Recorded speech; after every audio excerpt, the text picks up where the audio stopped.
Teruel bullring live broadcast. On July 9th, 2016, the town of Teruel in eastern Spain was in the middle of its Vaquilla del Ángel festival, and the afternoon corrida was being carried live on a regional television channel. Thousands watched in the stands, and many more watched at home. Victor Barrio was 29, a professional matador from Segovia who had earned his place on the day's bill. His wife sat in the crowd that afternoon, along with the rest of his family, there to see him work.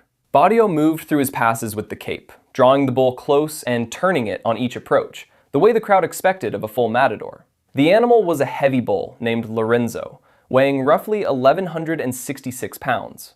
On one pass, the bull caught him low with its left horn, driving into his thigh and flipping his body clean over. He came down hard on the sand and could not get clear before the animal turned back on him. Lying on the ground, exposed, he was gored a second time.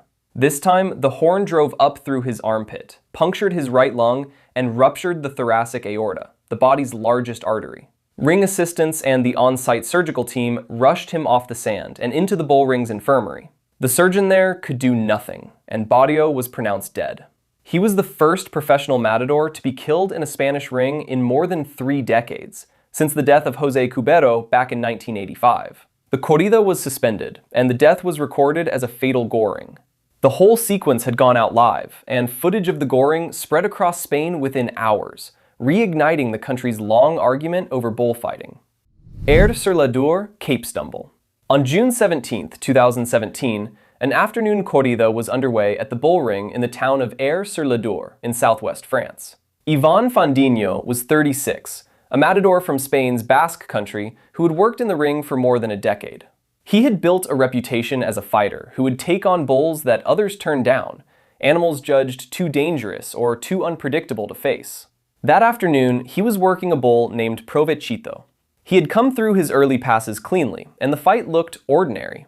Then, midway through a pass, his cape tangled around his own feet. He stumbled, and as he went down, the cape came free, leaving nothing between his body and the animal. The bull was on him at once. A horn drove into his chest and side and punctured a lung. Ring workers reached him fast and carried him out on a stretcher toward the waiting ambulance. As the stretcher passed through the main gate, cameras caught him speaking to the crew in French, urging them to hurry, telling them he was dying. He went into cardiac arrest in the ambulance. He was pronounced dead shortly after reaching the hospital. His death came only 343 days after Victor Barrio's, and it was the first time a matador had been killed in a French ring in nearly a century. The last one before him had died in 1921. Telefónica curve at San Fermín.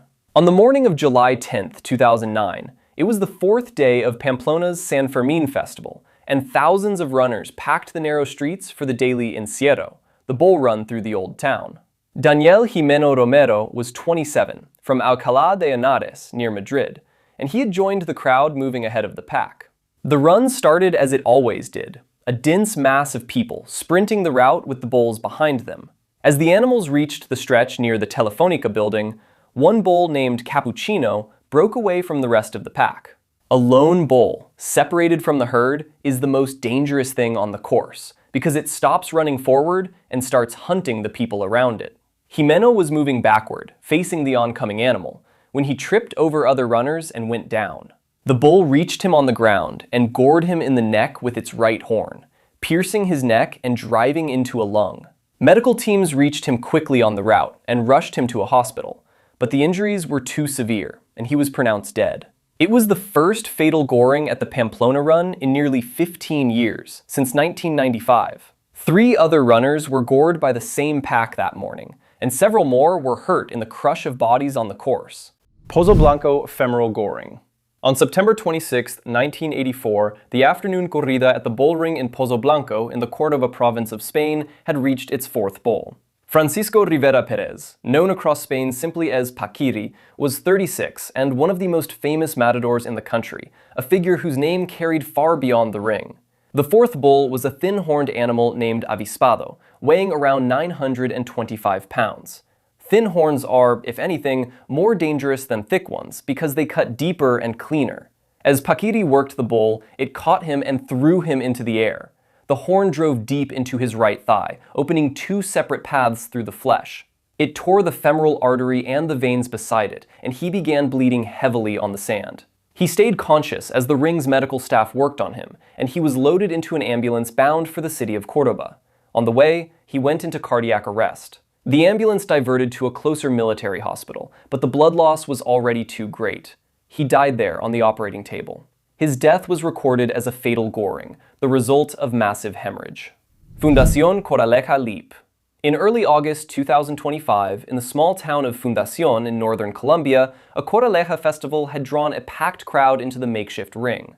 A corraleja is an open community bull festival, where ordinary people climb over the fences and into the ring to face the animal themselves, with no formal training and little protection. Giovanni Marquez was 35, one of the local fighters working the bull that day. He charged straight at the animal and tried to leap over it, a move that draws a roar from the crowd when it works. It did not work. He came down hard against the bull, and it struck him with a horn as he fell.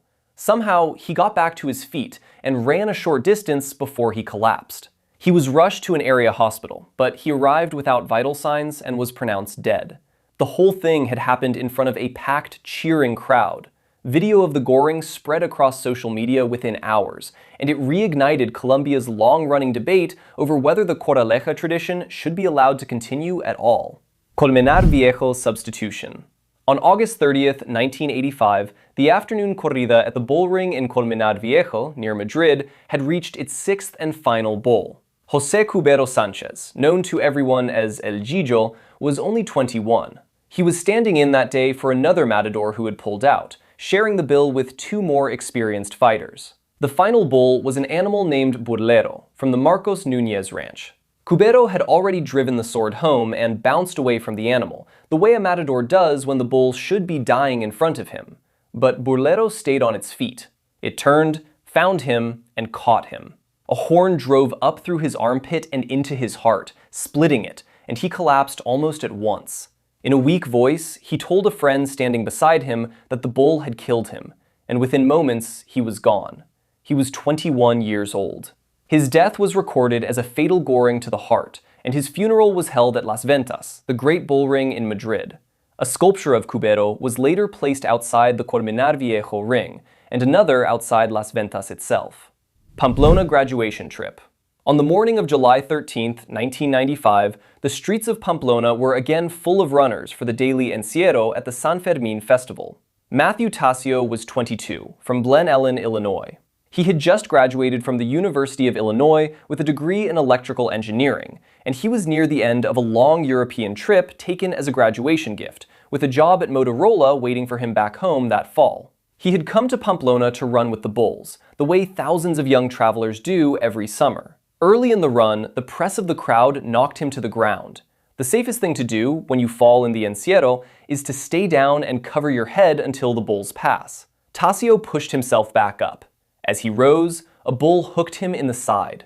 The horn cut through his liver and into the main artery leading from his heart, and he collapsed on the street. Medical teams reached him within moments, but the wound was not survivable, and he was pronounced dead. His death was recorded as a fatal goring, the first at the Pamplona run in 15 years. Estafeta trampling. On a July morning in 2003, the encierro in Pamplona was running its usual course through the old town during the San Fermín festival. Fermín Echeverri was 63, a Pamplona native who had grown up with the run and knew the route as well as anyone. That morning, in the chaos of bodies and animals, a bull knocked him down. As it went over him, it trampled his head. Unlike a goring, which kills quickly through blood loss, a trampling injury to the skull can leave a person suspended between life and death. Echeverri was pulled from the course alive and taken to the hospital, but he never regained consciousness. He remained in a coma for months. He died the following year, his death traced back to the head injuries he suffered under the bull that morning. It stands as one of the slowest deaths the run has ever produced, a reminder that the encierro can kill long after the animals have passed. La Malagueta desembarque. On the evening of April 3, 2026, the corrals behind La Malagueta bullring in Malaga, Spain, were busy with the desembarque, the unloading of the bulls ahead of the next day's fight. The corrida the following afternoon was the corrida picasiana, one of the cornerstones of Malaga's Easter celebrations, and the ring had sold out. Ricardo Ortiz was 51, a retired matador who had left the ring more than 2 decades earlier, but had stayed on managing the bulls at the arena. He came from a local bullfighting family with deep roots in the city. And around 7:40 that evening, while he was helping handle the animals in their enclosures, one of the bulls gored him. The wound was severe, and he was pronounced dead. Spain's national police treated the death as a workplace accident. The bullfight was not called off. It went ahead the next afternoon as scheduled, but under a hush, with flags at half-mast, a silent procession, and a tribute paid before the matadors entered the ring. Linares and the Miura Islero. On the evening of August 28, 1947, at the bullring in Linares in southern Spain, a celebrated matador shared the bill with a rising younger fighter in front of a packed house. Manuel Rodriguez Sanchez, known everywhere as Manolete, was 30, and many regarded him as the finest matador of his generation, perhaps of any generation. As he moved in to kill the fifth bull, a Miura named Islero, the fight reached its most dangerous moment, the instant when the matador leans over the horns to place the sword. Islero weighed roughly 1,090 pounds and carried short, thick horns, the kind of animal that gives a matador almost no margin. As Manolete went in over the horns to place the sword, the bull caught him. The horn drove into his right thigh and up into the groin. It severed the femoral artery, one of the body's largest blood vessels, and he was carried from the ring bleeding heavily. Surgeons worked over him through the night at the local infirmary, fighting to replace the blood he was losing. He died the following morning, on August 29th. Some accounts hold that a transfusion with the wrong blood type contributed to his death, a point still debated decades later. His death was recorded as a fatal goring, and he was mourned across Spain as a national figure. His death in the ring at Linares remains one of the most iconic moments in the entire history of the sport. If videos like this are what you came for, hit the subscribe button and tell me what to cover next in the comments.